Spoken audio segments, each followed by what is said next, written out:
Hello everyone. We are here outside having a relaxation because it's hot. Ayan. So,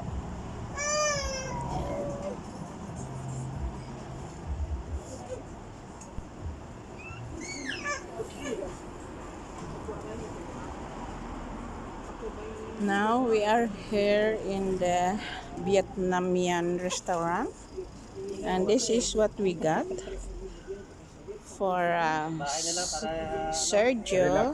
He got this fried noodles with shrimps, big shrimps. Bye bye. And he got this water. Yeah, there.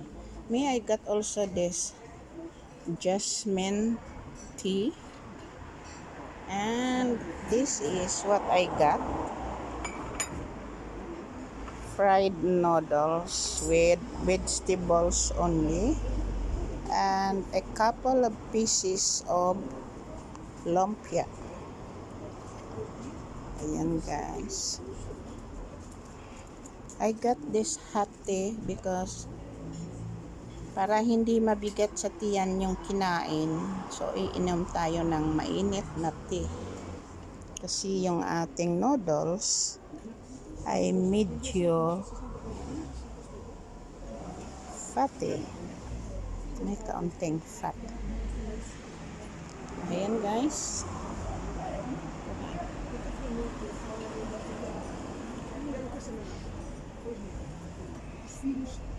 Hi guys. Hello guys. Come and join with us with our lunch here. It's a little bit quiet today. Everyone is on holiday. Our holiday is already gone. So now back to normal. So we are going to have this kind of food. Look at this. It's nice. And also these noodles without meat. This is vegetables noodles, guys. So come and join. Okay guys, thank you for watching and see you next time. Bye.